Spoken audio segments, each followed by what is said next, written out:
Hello, everyone. You're listening to the English Leap podcast, where we explore fresh ways to learn English faster and smarter. I'm Erin, and I'm so glad you joined us today. And I'm Evan. Thanks for tuning in. We've got a great topic lined up that could supercharge your English journey. You know, Evan, a single trait truly sets top performers apart from the rest. They know how to learn at lightning speed. That's what we're diving into today. Absolutely, Erin. Learning quickly isn't just a talent, it's a skill. And for English learners, mastering how to learn can make a world of difference. That's so true. Evan, have you ever wondered why some people seem to learn English so much faster than others? What's their secret? That's such a great question, Erin. And it's something I've thought about a lot. It's incredible how some learners seem to fly ahead, while others feel stuck, even when putting in the same effort. Exactly. I used to think it was just about talent or working longer hours. But then I realized it's not about how hard you work. It's about how smart you work. You're so right. I remember pushing myself to study for hours every day, thinking it would help. But honestly, I wasn't improving because my methods weren't effective.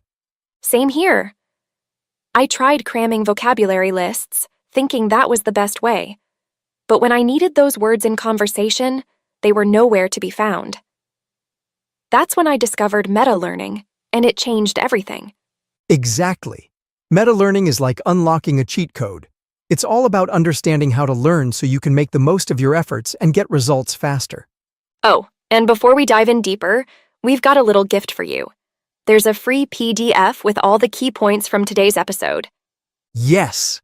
It's perfect for following along or reviewing later. You'll find the link right in the description. So, make sure you grab it. It's an easy way to stay on track and get the most out of today's discussion.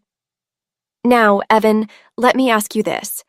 Have you ever tried walking through a dense forest with no trail in sight? Oh, absolutely. It's hard work. You're pushing through branches and stumbling over roots. Exactly. That's what your brain feels like when you're learning something new. It's like carving out a path in that forest for the very first time.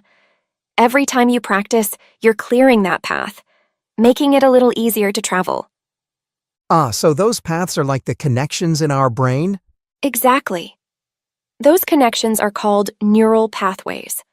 When you learn something new, like a word in English, your brain forms a tiny path between neurons. But if you don't practice, that path gets overgrown, like an abandoned trail in the forest. So the more you practice, the clearer and smoother the path becomes? Yes. And here's where it gets exciting. Every time you make progress, your brain rewards you with dopamine, which is like a little, "Yay, you did it" signal. It's like when you're playing a video game and you complete a level or achieve a milestone. That reward motivates you to keep going, right? Oh, totally. I love that feeling in games when you unlock a new achievement or get a bonus. It makes you want to dive right into the next level to see what's coming. Exactly. Your brain works the same way when you're learning. Whether it's mastering a new word or understanding a tricky grammar rule, that little hit of dopamine pushes you to keep learning, just like a game's rewards keep you playing. But what happens when progress feels slow? Like when you're stuck on a level in a game? That can be so frustrating. That's a great comparison, Evan. When progress slows down, your brain stops giving you those dopamine rewards. It's like being stuck on a challenging level in a game where no rewards are coming your way. It's tempting to just quit. Right. But in games, I always try again because I know there's a reward waiting if I push through. Exactly. And that's the mindset we need for learning too.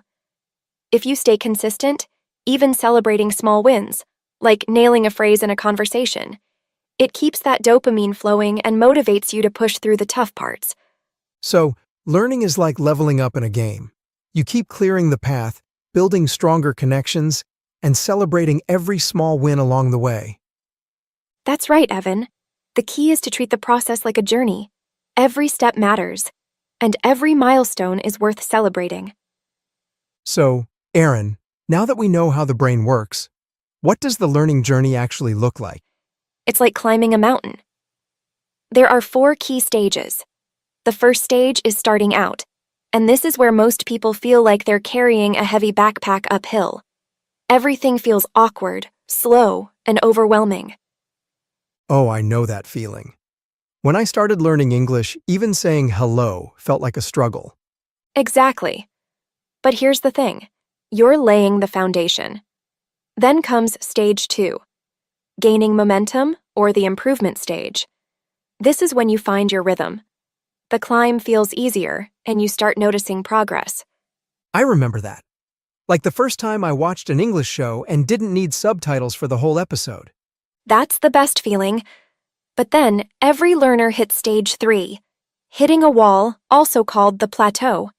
Imagine you're halfway up the mountain, and suddenly, the trail disappears. Oh, that's so accurate. I've been there. It feels like you're stuck, and no matter how hard you try, you can't see progress. It's tough, but this is the make or break stage. If you push through, you'll reach stage 4, reaching milestones, or the success stage. This is where you get to the top of the mountain and enjoy the view. That's such a great metaphor. But that plateau stage, the wall, can really knock you down. It can. But the good news is, there are ways to push through. And that's what we'll talk about next. Staying motivated when the climb feels impossible. So, Aaron, let's be honest. That plateau stage can feel like walking in circles without a map. How do you keep going when you feel like you're not moving forward? Great question, Evan. Imagine this. You're walking through a desert, and it feels endless. But then you see a small oasis up ahead.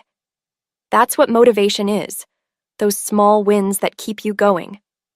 I like that. So how do we find those oases when learning English? The first step is to focus on your why. Why are you learning English? Is it to get a better job, travel confidently, or connect with people? That's your guiding star. That's so true.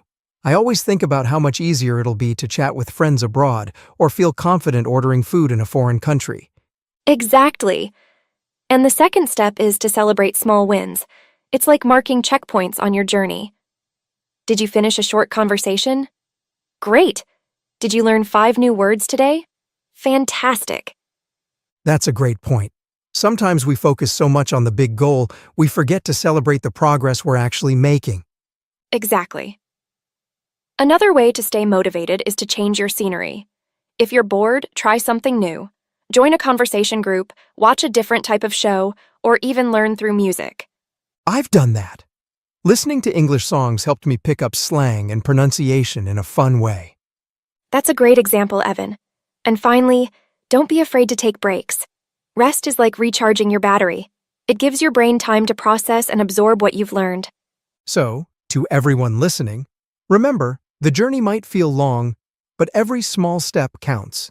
Stay patient, celebrate the little things, and keep your why in mind. Exactly, Evan. Learning English is a journey, and every step, no matter how small, gets you closer to the finish line.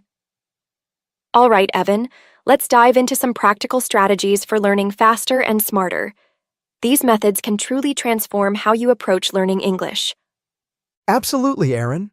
I'm all for strategies that save time and deliver results. So, where do we start? Let's start with the 80-20 principle. It's simple. 80% of your results come from 20% of your efforts. So, instead of spreading myself thin, I should focus on the few things that give the biggest results? Exactly. Think about vocabulary, for example. Instead of learning 10,000 random words, focus on the most common 1,000 words used in daily conversations. Those will cover the majority of what you'll encounter. That makes so much sense. It's like in cooking. Mastering basic techniques can help you make almost any dish. Exactly. Focus your energy on the essentials, and the rest will fall into place. I've heard a lot about journaling. How does it actually help with learning faster? Journaling helps you stay aligned with your purpose. Ask yourself, why am I learning English? What's my goal? Maybe it's to travel, get a new job, or connect with people. Writing it down reminds you why it's worth the effort. That's so true. When I think about having easy conversations with friends abroad, it keeps me motivated. Exactly. It's like setting a compass for your learning journey. It keeps you on track and focused. Okay, Evan, have you ever learned something new, felt excited about it, but then completely forgot it the next day? Oh, so many times. It's like cramming for a test and then waking up the next day with a blank mind. Exactly. That happens because when you first learn something, it's stored in your short-term memory. Think of short-term memory like a notepad. It holds temporary information, but if you don't review it, it gets erased to make room for new stuff. So, how do we stop that from happening? By practicing and revisiting what you've learned. When you repeat something again and again, your brain decides it's important and moves it to your long-term memory. Think of it like shifting files from your computer's desktop to a permanent hard drive. That's a great way to put it. So, repetition is like convincing your brain to save the information for good? Exactly. Imagine you're drawing a line in the sand. The first time, it's faint and can easily be washed away. But the more you go over it, the deeper the line becomes, until it's carved permanently.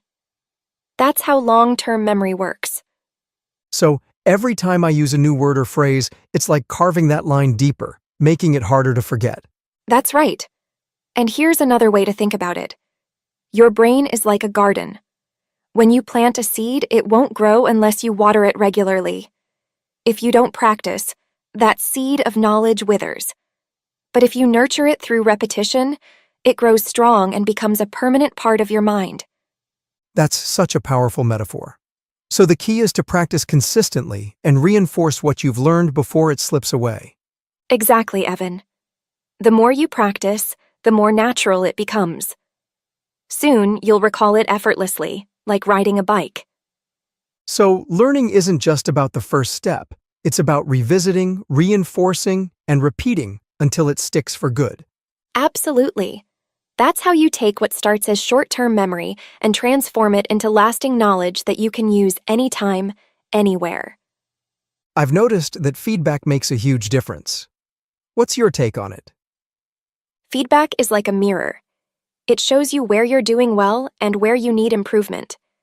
Without it, you might keep making the same mistakes. That's true. I used to mispronounce words until someone pointed it out, and now I make a conscious effort to say them correctly. Exactly. Whether it's from a teacher, a language partner, or even an app, feedback helps you refine your skills and grow faster. Now, let's talk about mindset. How you see yourself can either push you forward or hold you back. What do you mean? If you see yourself as someone who isn't good at languages, you'll act accordingly. But if you start identifying as a confident English learner, your actions will reflect that belief. It's like telling yourself, I'm a runner, even if you're just starting out. It changes how you approach it. Exactly. Shift your mindset, and the results will follow. What about those moments when learning feels really hard? That's a sign of growth, Evan. Think of it like working out. Your muscles feel sore because they're getting stronger. So, the struggle means I'm making progress? Exactly. Embrace the discomfort. It's proof that you're challenging yourself and getting better. Wow, Aaron, we've covered so much already. From how the brain works during learning to the stages of growth and staying motivated, it's been such an insightful discussion. Absolutely, Evan. But before we move forward, let's take a quick pause to dive into some key vocabulary from today's episode. And who better to help us than our vocabulary expert, Charlotte? Take it away, Charlotte. Hi, everyone. It's Charlotte here, and I'm excited to explore some important vocabulary from today's discussion. Let's break them down and learn how to use them in new contexts. Cramming. Meaning, the act of trying to learn a lot of information in a short period, often just before a deadline. Example: Sophie spent the whole night cramming for her history exam, but she forgot most of it the next day. Trail, meaning a path or track, often created by repeated use. Example: The hikers followed a narrow trail through the woods to reach the mountain summit. Abandoned, meaning left behind or deserted, often with no intention of returning. Example: The abandoned house at the end of the street was covered in vines and looked spooky at night. Neuroplasticity, meaning the brain's ability to adapt and reorganize itself by forming new neural connections. Example, after his accident, James relied on the power of neuroplasticity to regain his ability to walk. Plateau, meaning a stage where progress slows down or stops temporarily. Example, Sarah felt she hit a plateau in her fitness journey, so she decided to try a new workout routine. Momentum, meaning the strength or force gained by moving forward or progressing. Example, once Liam started writing every day, he built momentum and finished his novel in 2 months. Repetition, meaning the act of doing or saying something over and over to reinforce learning or memory. Example, through repetition, Anna mastered the pronunciation of tricky French phrases. Dopamine, meaning a chemical in the brain that plays a role in motivation and reward. Example, exercising regularly boosts dopamine levels, helping you feel more motivated and focused. Identity, meaning the qualities, beliefs, and characteristics that define a person or group. Example, adopting the identity of a curious learner helped John approach challenges with excitement rather than fear. And there you have it. These words can help you better understand today's topic and apply it in your daily conversations. Practice using them in your own sentences to reinforce your learning. Back to you, Aaron and Evan. Thank you, Charlotte. That was fantastic. I love how you made each word so easy to understand with those examples. Absolutely. The example sentences were so relatable. I'm definitely going to work on using plateau more often. It's such a useful word, especially for talking about learning journeys. Me too, Aaron. All right.